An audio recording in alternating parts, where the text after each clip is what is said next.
अस्सलाम वालेकुम student. Second year botany में हमने चैप्टर 4 स्टार्ट कर दिया था, रिप्रोडक्शन।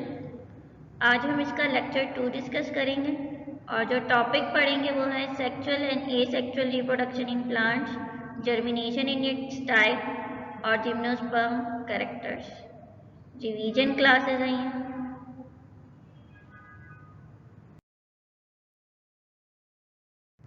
सबसे पहले सेक्सुअल और एसेक्सुअल रिप्रोडक्शन पढ़ेंगे प्लांट्स।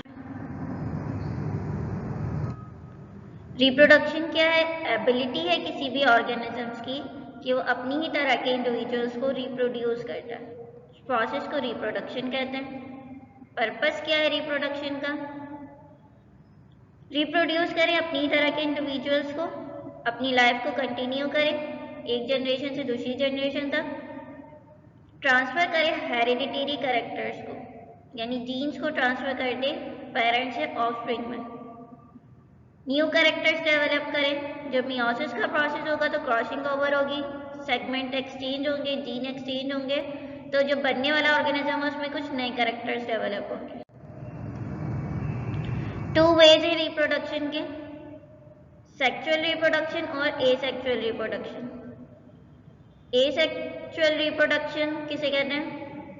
वो प्रोसेस जिसमें कोई ऑर्गेनिज्म या कोई सेल डिवाइड हो जाए 2 डॉटर सेल में, इस प्रोसेस को एसेक्सुअल रिप्रोडक्शन कहते हैं। सबसे सिंपलेस्ट प्रोसेस है, इसके अंदर कोई फ्यूजन नहीं होगी 2 डिफरेंट गैमेट्स की, मैटिंग टाइप्स की या 2 डिफरेंट न्यूक्लियाई की।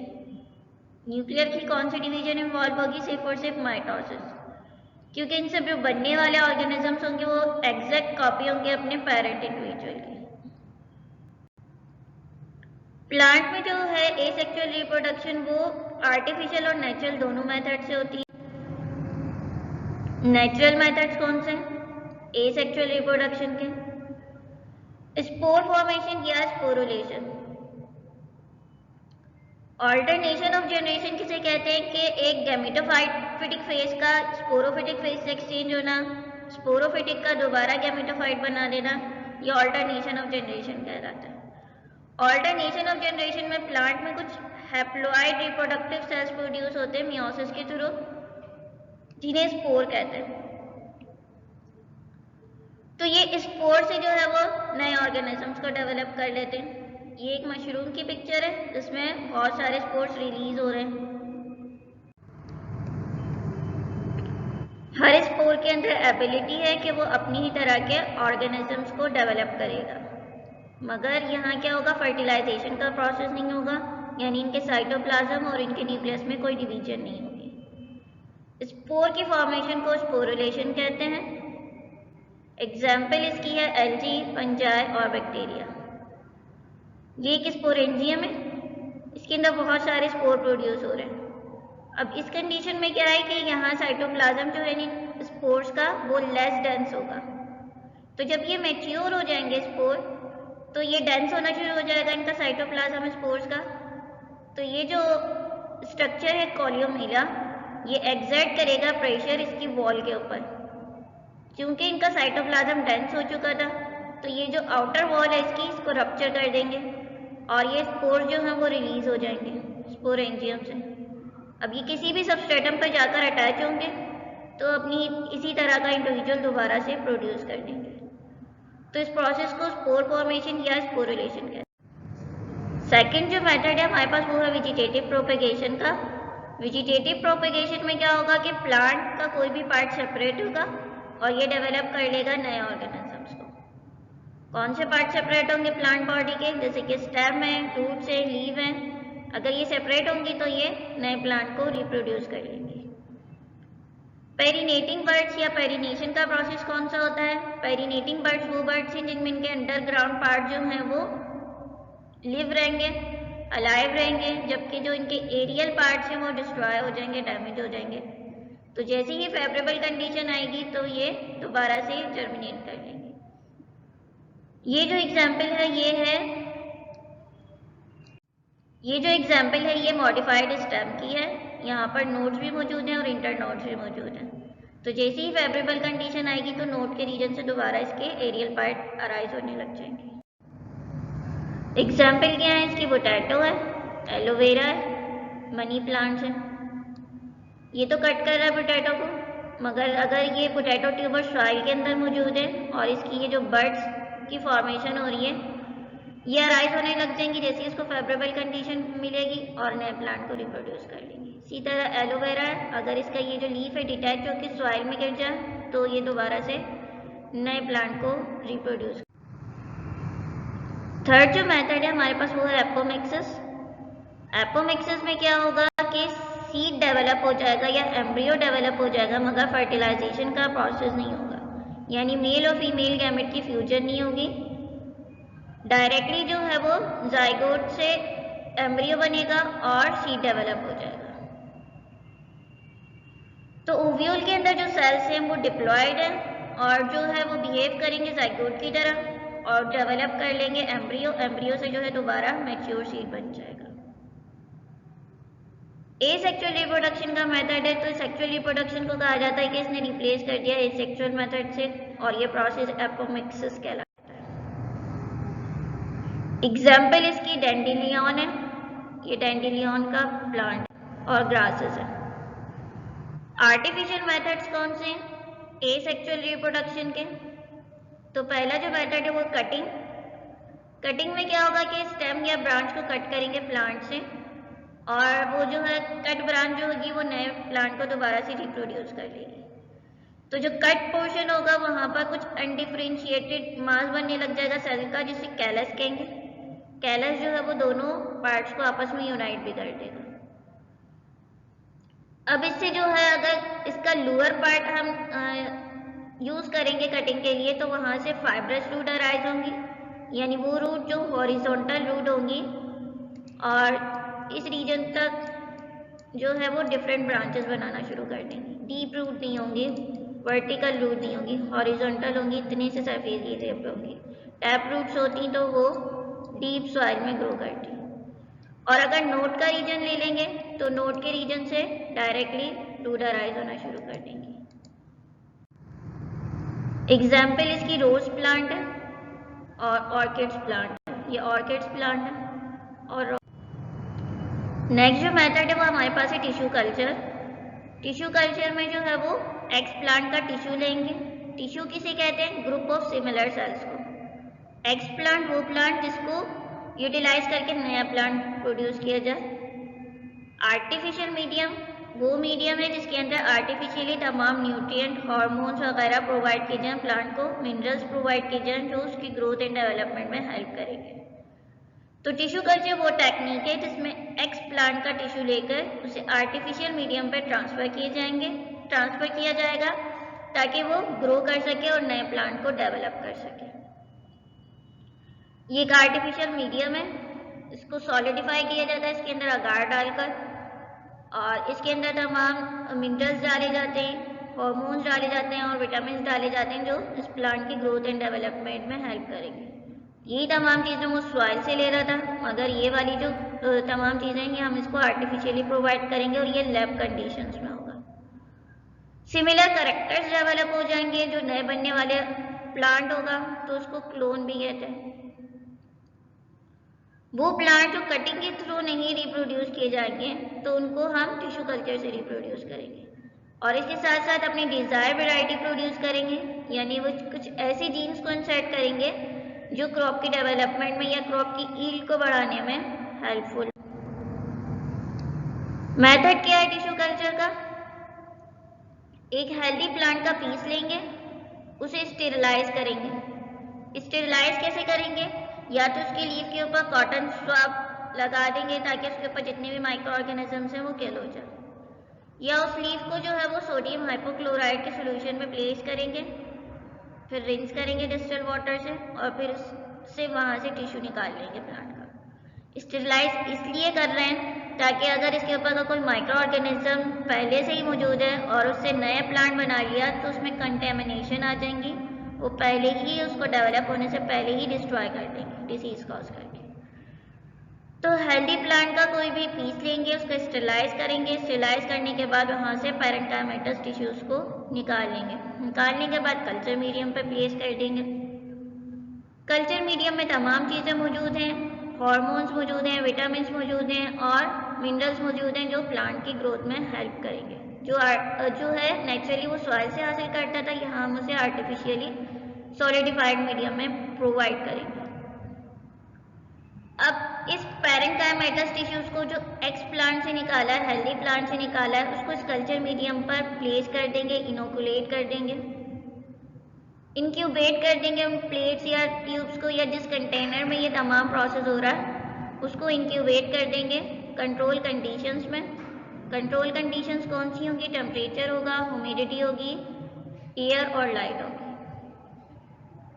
अब क्या होगा कि पैरेन्काइमेटस सेल जो है वो रैपिडली डिवाइड होने लग जाएंगे, 1 से 2 सेल बनेंगे, मजीद डिवाइड होते रहेंगे, अनडिफरेंशिएटेड मास बन जाएगा जिसे कैलस कहेंगे। अब कैलस के अंदर जो है वो दोबारा से डिफरेंशिएशन स्टार्ट हो जाएगी। कैलस जब बनता है तो उसके अंदर कोई डिफरेंशिएशन नहीं होती कि इसको रूट बनाना है या शूट बनाना है। हार्मोन इंजेक्ट किए जाते हैं कुछ आर्टिफिशियली, तो ये हार्मोन जो है वो डिफरेंशिएशन स्टार्ट करते हैं रूट या शूट्स की। तो डिफरेंट रेशियोज में जो है वो हार्मोन को इंजेक्ट किया जाएगा, ऑक्सिन या साइटोकाइनिन को, ताकि इनकी फर्दर ग्रोथ और डेवलपमेंट हो सके। जब प्लांट जो है वो एक मैक्सिमम साइज तक अटेंड कर लेगा तो उसको फील्ड में ट्रांसफर कर देंगे और फिर वो अपनी मजीद ग्रोथ बढ़ा देगा। ये एक प्लांट है, ये इसका लीफ है और इस लीफ से टिश्यूज निकालना है। इन टिश्यू को स्टेरिलाइज करके इस आर्टिफिशियल कल्चर मीडियम पे प्रोड्यूस किया, इनोकुलेट किया। इंक्यूबेट करने के बाद कुछ अर्से में यहाँ पर कैलस की फॉर्मेशन होने लग जाएगी। एक छोटा सा टिश्यू था, यहाँ मास ऑफ सेल्स बनने लग जाएंगे अनडिफरेंशिएटेड। फिर कुछ हार्मोन को इंजेक्ट करेंगे ताकि इनमें डिफरेंशिएशन स्टार्ट हो सके और ये रूट या शूट की फॉर्मेशन प्रॉपर करवा सके। जब ये एक मैक्सिमम साइज तक अटेंड कर लेगा तो इसको जो है वो जुवेनाइल स्टेज से मैच्योर स्टेज में कन्वर्ट करने के लिए इसको फील्ड में ट्रांसफर कर देंगे ताकि मजीद ग्रोथ और डेवलपमेंट हो सके इस प्लांट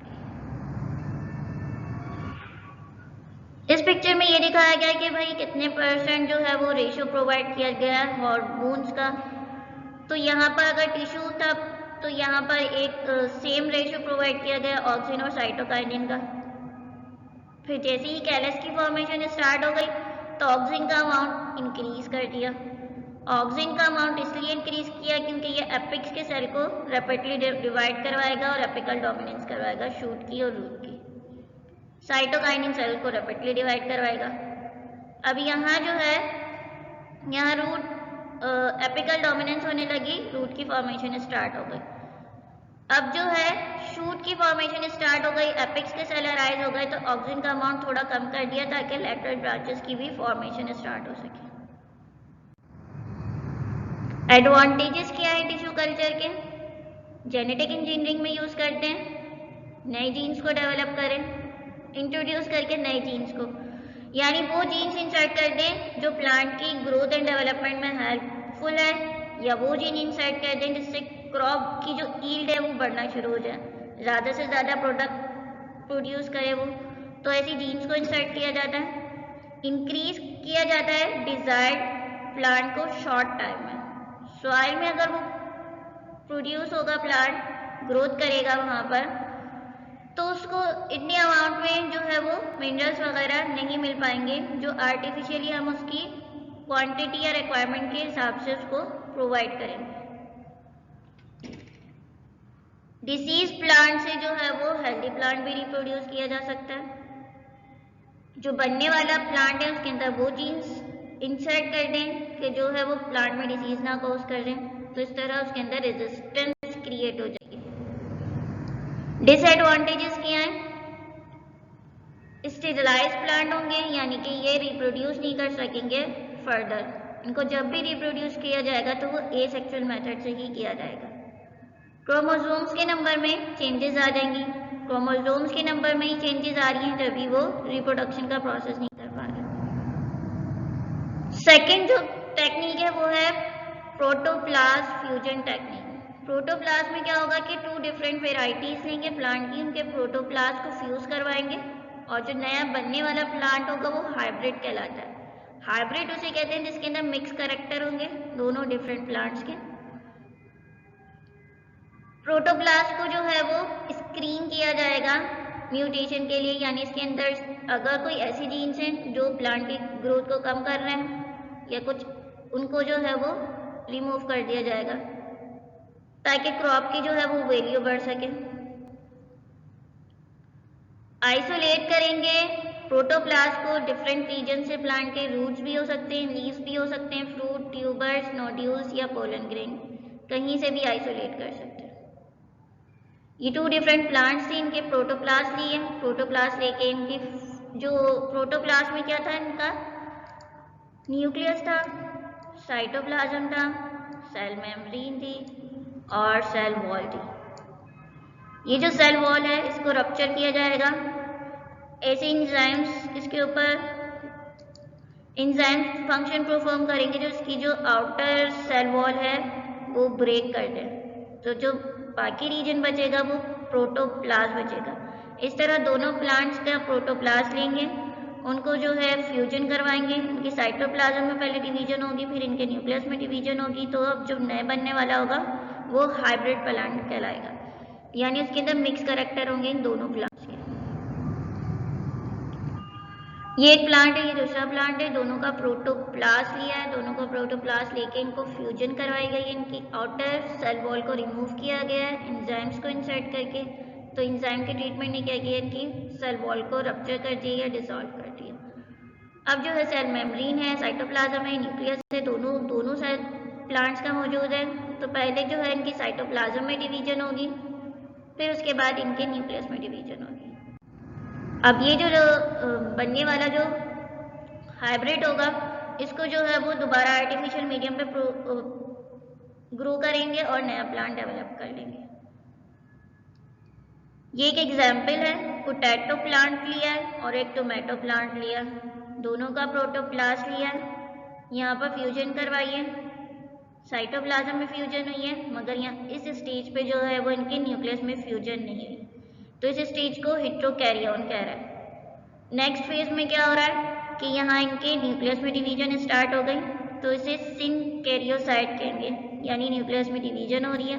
तो अब डिफरेंट कैरेक्टर्स डेवलप हो गए, इसके वाले न्यूक्लियस की भी जीन्स इसमें आ गए और इसके न्यूक्लियस के भी जीन्स इसमें आ गए।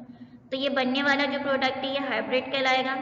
इसको ट्रांसफर करेंगे टिश्यू कल्चर की तरह आर्टिफिशियल मीडियम पे, फिर कैलस की फॉर्मेशन होगी। कैलस की फॉर्मेशन के बाद ये जो नया प्लांट है उसको रिप्रोड्यूस कर लेगा और ये जो नया बनने वाला प्लांट है ये हाइब्रिड कहलाएगा और इसके अंदर मिक्स कैरेक्टर होंगे।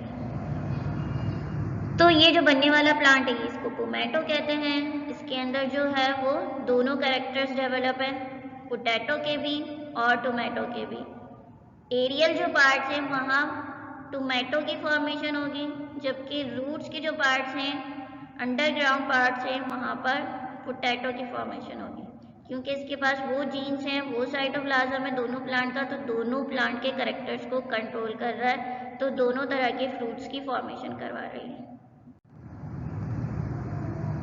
सेक्सुअल रिप्रोडक्शन कितने टाइप्स की है प्लांट में, या सेक्सुअल गैमेट्स कितने तरह के बनेंगे प्लांट्स के अंदर। तो सेक्सुअल रिप्रोडक्शन वो प्रोसेस है जिसमें दो डिसिमिलर मैटिंग टाइप्स की फ्यूजन हो, यानी कि मेल स्पर्म और फीमेल ओवम की और फर्टिलाइजेशन का प्रोसेस, 2 पेरेंट्स इन्वॉल्व होंगे इसके अंदर। तो डिफरेंट टाइप्स की सेक्सुअल रिप्रोडक्शन होगी लोअर और हायर प्लांट्स में, isogamy, anisogamy, ओगैमी, हेटेरोगैमी।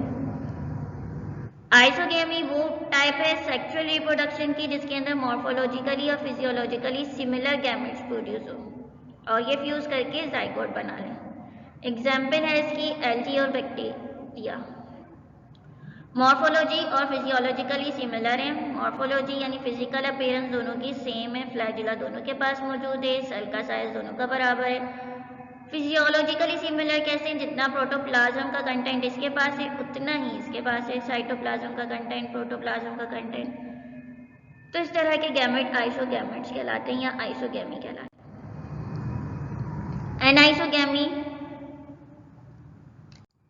Anisogamy sexual reproduction की वो वो टाइप है जिसके अंदर मॉर्फोलॉजिकली सिमिलर होंगे पर physiologically different dissimilar gametes produce होंगे। एग्जाम्पल वो ये लोअर प्लांट्स या लोअर एल्गी, बैक्टीरिया, फंजा।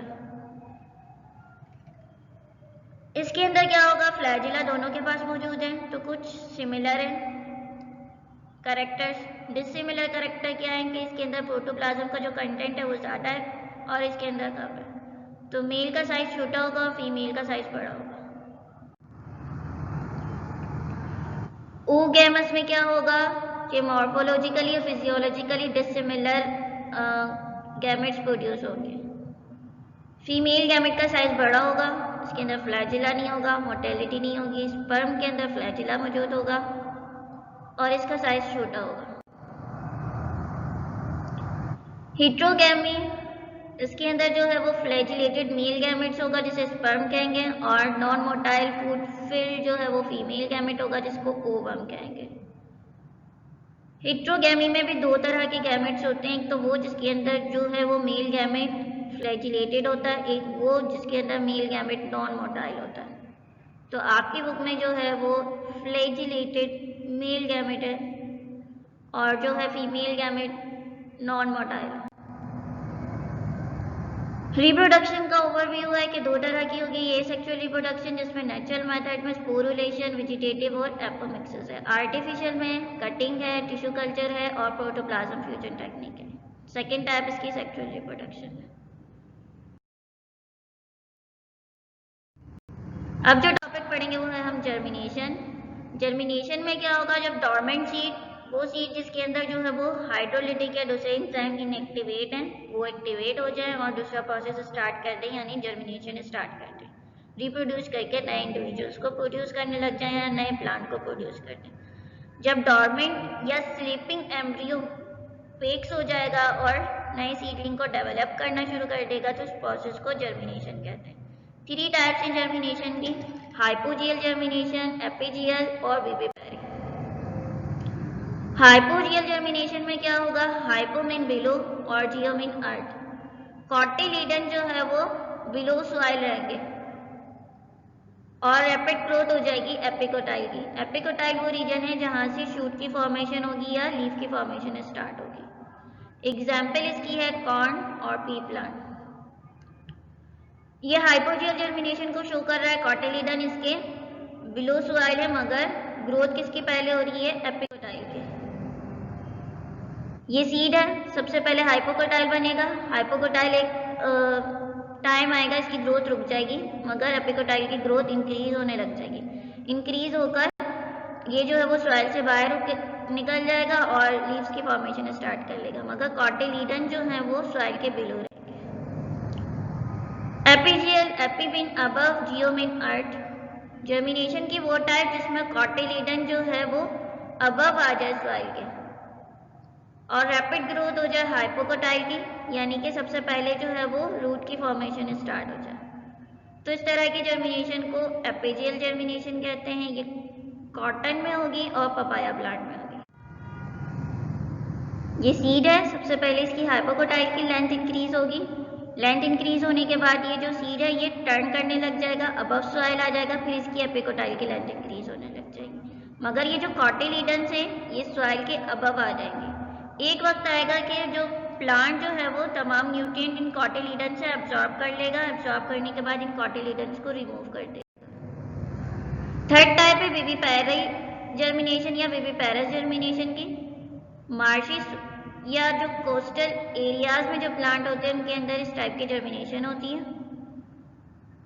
फ्रूट के अंदर जो है वो सीड है और इनसाइड जो है वो फ्रूट जो है डेवलप करने लग जाएंगे जबकि अटैच रहेंगे पेरेंट प्लांट से, तमाम न्यूट्रिएंट वगैरह उसी से हासिल करेंगे।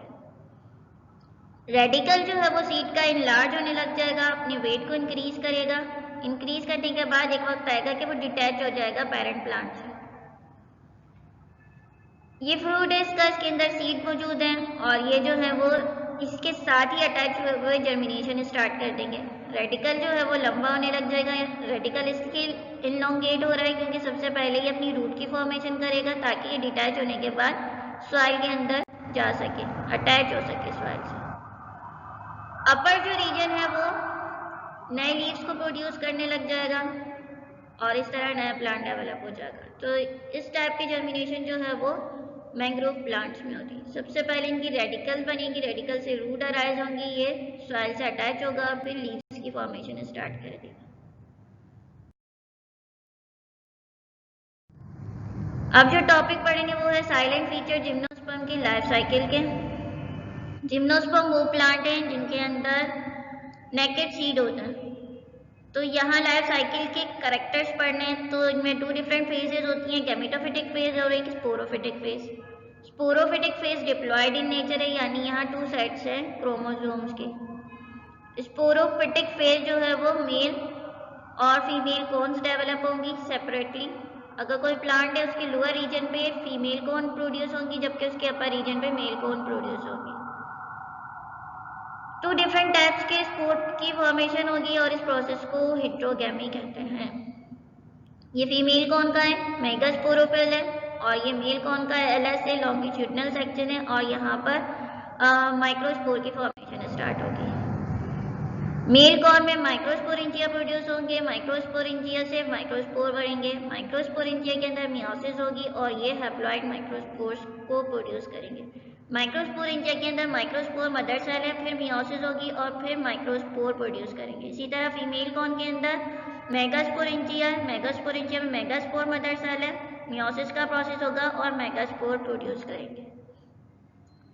यहाँ जो है वो मेगास्पोर जो है वो डेवलप कर जाएगा फीमेल गैमेटोफाइट में। गैमेटोफाइट में 2 to 5 आर्चिगोनिया मौजूद होंगे। तो ये जो है वो एक फीमेल गैमेटोफाइट है और यहाँ जो है ये इसके आर्चिगोनिया लगे हुए, ये आउटर कवरिंग है इसकी, माइक्रोपाइल है, यहाँ से इसकी पॉलन ट्यूब इंटर होगी। माइक्रोस्पोर में क्या होगा कि ये मेल गैमेटोफाइट को डेवलप करेंगे। अब यहाँ जो है वो 6 डिफरेंट टाइप के सेल्स बनेंगे। ट्यूब सेल्स पोलन ट्यूब को बनाएंगे, जबकि पोलन ट्यूब जो है वो उसके अंदर स्टॉक न्यूक्लियस होगा, ट्यूब न्यूक्लियस होगा, प्रोथीलियल सेल्स होंगे और मेल गैमेट्स होंगे। ये पोलन ग्रेन का स्ट्रक्चर है जो कि मेल गैमेटोफाइट को डेवलप कर रहा है। विंग्स लगे हुए हैं, विंग्स के थ्रू ये जो है मूवमेंट स्टार्ट करेंगे। तो यहाँ जो है वो पहले 4 सेल्स होंगे, 2 प्रोथीलियल होंगे, एक जनरेटिव होगा और एक ट्यूब सेल होगा। जनरेटिव सेल के अंदर माइटोसिस होगी, माइटोसिस के बाद जो है वो स्टॉक सेल प्रोड्यूस होंगे और बॉडी सेल। प्रोथीलियल वहीं मौजूद है। अब ये जो जनरेटिव सेल है, ट्यूब सेल इसका ये रहा, यहाँ पर शिफ्ट हो गया। जनरेटिव सेल के अंदर माइटोसिस होगी, स्टॉक सेल प्रोड्यूस करेंगे और बॉडी सेल प्रोड्यूस करेंगे। स्टॉक सेल भी यहाँ शिफ्ट हो जाएगा। बॉडी सेल के अंदर जो है वो माइटोसिस होगी और 2 मेल स्पर्म प्रोड्यूस करेंगे। प्रोथीलियल सेल का फंक्शन क्या है कि न्यूट्रिएंट प्रोवाइड करेंगे। स्टॉक और ट्यूब सेल का फंक्शन है ये ट्यूब को बनाएंगे, पोलन ट्यूब को। पोलन ट्यूब इंटर होगी ओव्यूल में, फ्यूजन होगी, जाइगोट बन जाएगा, जाइगोट से एम्ब्रियो बनेगा, एम्ब्रियो से सीड डेवलप हो जाएगा। डिफरेंस क्या है दोनों की लाइफ साइकिल्स के अंदर? तो यहाँ नेकेड सीड प्रोड्यूस होंगे, यानी इनके पास कोई आउटर कवरिंग नहीं मौजूद होगी। जैसे एंजियोस्पर्म के अपने सीड्स देखे हैं तो वो कवर्ड होते हैं फ्रूट से और आउटर कवरिंग होती है इनके अंदर, यहाँ कोई कवरिंग नहीं होगी। मेल गैमेटोफाइट में 6 डिफरेंट सेल्स बनेंगे, stock nucleus, tube nucleus, 2 male gametes और 2 प्रोथीलियल सेल्स या प्रोथैलस सेल्स। यहाँ जो है वो मेल गैमेटोफाइट में 3 डिफरेंट टाइप्स के सेल बनेंगे, ट्यूब सेल और 2 मेल गैमेट्स। जनरेटिव सेल था उसमें माइटोसिस हुई तो दोबारा 2 मेल गैमेट्स प्रोड्यूस होगा। फीमेल गैमेट के अंदर जो है वो 2 to 5 आर्चिगोनियल सेल प्रोड्यूस होंगे और हर सेल के अंदर ओवम मौजूद होगा। यहाँ जो है फीमेल गैमेटोफाइट में 8 डिफरेंट सेल प्रोड्यूस होंगे, 3 एंटीपोडल, 2 साइनर्जिड, 1 एग और 2 पोलर न्यूक्लियर। जब फीमेल गैमेटोफाइट में डिवीजन स्टार्ट होगी, मियोसिस होगी और वो माइक्रोस्पोर बनाएगा तो वहीं इसकी एंडोस्पर्म की फॉर्मेशन हो जाएगी। और यहाँ जो एंडोस्पर्म है वो हैप्लॉइड नेचर होगा। और यहाँ एंडोस्पर्म की फॉर्मेशन कब होगी कि एक मेल गैमेट जो है वो पोलर न्यूक्लियर के साथ फ्यूज होगा तो ये ट्रिप्लॉइड स्ट्रक्चर बनाएगा जिसे एंडोस्पर्म कह रहे हैं। यहाँ जब फीमेल गैमेटोफाइट की फॉर्मेशन होती है तभी एंडोस्पर्म बन जाता है और एक सिंगल सेल से बनता है, तो इसलिए ये हैप्लॉइड नेचर है। पोली एम्ब्रियो डेवलप्स होंगे क्योंकि यहाँ जो आर्चिगोनिया के सेल थे वो 2 to 5 थे, मेल गैमेट भी यहाँ 2 थे, तो ये दोनों डेवलप करेंगे, फ्यूज करेंगे, तो एक से ज़्यादा एम्ब्रियो बनेंगे, तो इस कंडीशन को पोली एम्ब्रियोनिक कंडीशन कहते हैं। यहाँ जो है वो सिंगल एम्ब्रियो बनेगा, एक एग सेल के साथ मेल गैमेट फ्यूज करके जाइगोट से एम्ब्रियो बना लेगा। यहाँ चूंकि आर्चिगोनियल इनिशियल सेल जो थे वो 2 to 5 नंबर थे, तो जब भी ये मेल गैमेट के साथ फ्यूज करेंगे तो एक से ज़्यादा एम्ब्रियो बनाएंगे।